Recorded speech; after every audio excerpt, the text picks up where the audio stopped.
Knowledge goes first before the dance. Are you listening? Damn. Hello everyone, this is Burley again, and tonight pupunta kami ng Barangay Putik para manood at manggulo sa dance competition ngayong gabi. Kasama ko ngayon dito si Par. Tara, samahan niyo ko sa gabing to na mag-vlog at enjoy natin yung event ng Barangay Putik sa hip hop dance competition. Tara, let's go!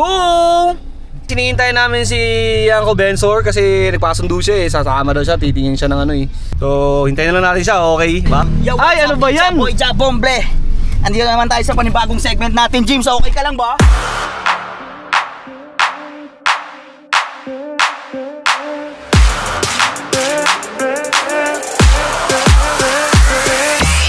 Hello everyone, dito tayo ngayon sa Barangay Putik and kasama po natin ngayon si SK Chairman. Sir, pakilala po tayo. Ako si Posh Chong, ang SK Chairman ng Barangay Putik, and welcome to Putik Barangay Fiesta 2025. Ito lang po yung katanungan natin, sir.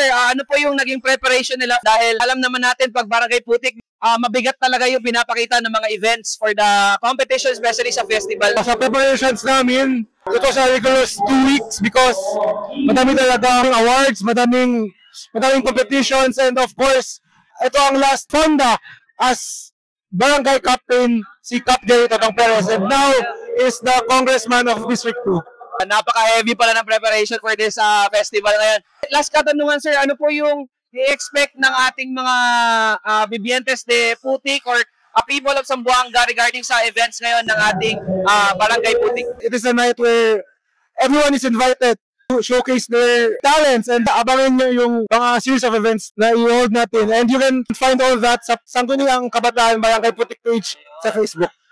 Ayun, napakadaming events, guys. So, congratulations in advance, sir, sa event natin. Napakaganda. And kung gusto nyo humabol sa event, guys, pwede pa kayo pumunta dito. Tomorrow, marami yung upcoming.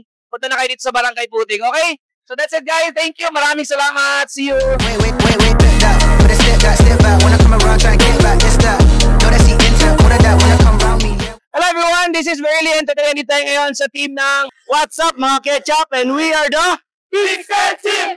Bossing, ano yung expectation ng mga audience sa sayaw nyo ngayon? Ang masasabi ko lang naman is wala naman silang masyadong i-expect sa amin kasi kami lang to, guys. Banang kain lang, tapos tuo, kain lang, tapos tulog, tapos shot. Uy! Last question natin sa kanila. Sa sasayawin nila ngayon, ano yung pinaka-best move? And pwede ba tayo makahingi ng sample dyan? Sa ending part. Ay!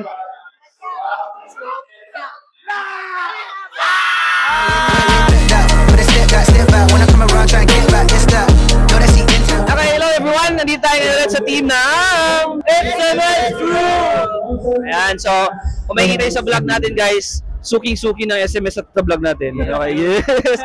Pero today, ang tanong natin sa kanila, from the scale of 1 to 10, gaano ka-ready yung group nila for this competition? Siyempre, confident tayo. 10 out of 10. Let's go! Ngayon, ang question natin, ano yung short message natin sa mga aspiring dancers na mga kabataan dyan? Okay. Ang coping mechanism natin, maaari nating idaan sa pagsasayaw. Pwede niyong gawing bisyo ang pagsasayaw, hindi lang pwede alak or paninigrilyo. Maaari niyong puntahan ang magiging mananayaw para may pagkita niyo ang talent niyo. At the same time, may pagkita niyo na nag-grow kayo in the process of dancing. We have mga guest dancers dito nakita natin sa event. Magiging message nila para sa mga aspiring dancers na kabataan na gustong sumayaw. Abjar Mustafa from Unknown Family. So sa mga aspiring kids or mga gustong matuto magsayaw, dapat may goal kayo. Then wag po mahiya sa mga like tulad namin mga choreographer or like mga dancer na matagal lang sumasayaw. Hingi ng idea, knowledge, willing naman kayo magbigay. So yun. So ayun, so yung word doon is dapat maging open, huwag mahiya, seek advices to the mga coaches para at least mas magkaroon tayo ng knowledge sa dance. Jomil for short, from Extensive. Sa mga kabataan na gustong sumayaw, sayaw lang, guys, pero huwag nyo pabayaan yung pag-aaral nyo. Kasi yung sayaw nandyan lang, yung pag-aaral, mawawala yan sa atin at important yan sa buhay natin. Let's go! Ako si Trisha and we are the Ang question natin ngayon, ano yung message nyo sa aspiring dancer, especially dito sa Zamboanga City ng mga kabataan na gustong sumayaw? Hi po, ako si Trisha. Honored po talaga po kami. Hindi pa naman po gano'n yung mga narating po namin. Pero yung advice po namin para sa mga ibang grupo is to continue fighting po talaga. Medyo matamlay sa una, pero pag nakarating nyo yung dulo, masarap sa feeling at saka fulfilling po na ma-achieve lahat po ng dreams nyo. So, practice, train, and always learn lang talaga. Lagi open for learning talaga. Yun lang po. Napakaganda ng message ni Ma'am, guys. Grabe, Ma'am. Thank you so much sa time. Make some noise! Tayo ngayon ulit sa another group na competing dito sa Barangay Putik, and they are the... We are the Green Leaders! So, ang tanong natin sa kanila, guys, gaano sila ka-ready for this competition from scale of 1 to 10? Definitely 10 talaga.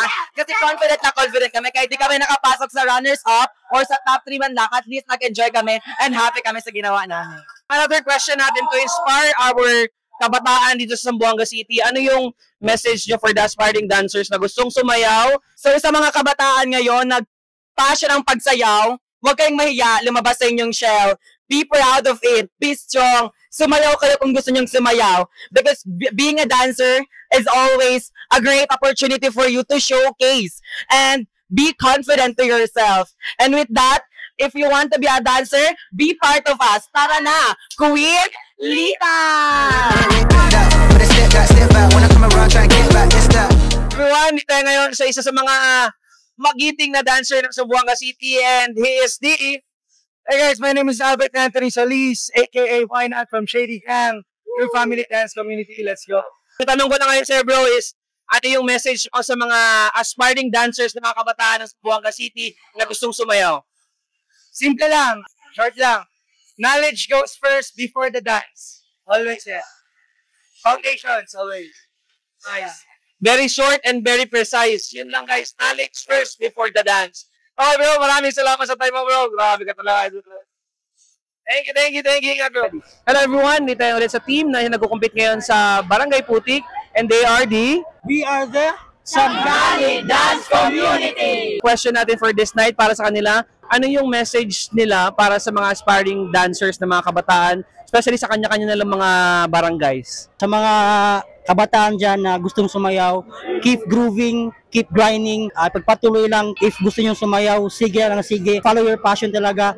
Kami dito, taga Sanggali lahat kami. So, we are the model sa mga kabataan din na gustong maging dancer talaga and gustong kapasok sa iba't ibang level ng pagsasayaw. Hello everyone, dito tayo ngayon sa isang competing team. First, ano yung pangalan ng grupo nila? Question is, ano yung message nila for the aspiring dancers or mga kabataan dito sa Zamboanga City? Ang message ko lang sa dance community dito sa Zamboanga is grind lang guys. Maglalago din tayo. Sisigaw natin yung pangalan ng dance. Sige na, thank you. Mama, pauliin ako.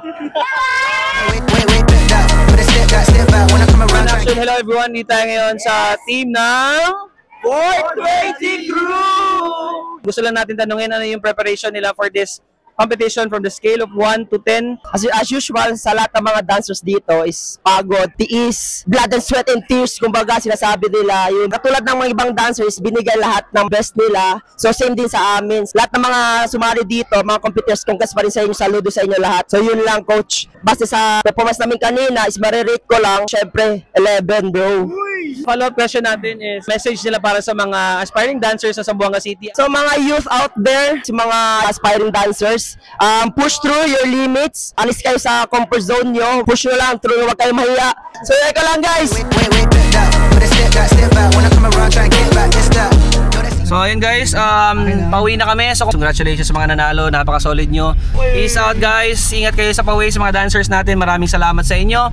And kung hindi dahil sa inyo, hindi mabubuo yung vlog na ito. Okay guys, more vlogs for the dance community dito sa Zamboanga City. Babuski, it's me, Burly. Peace out!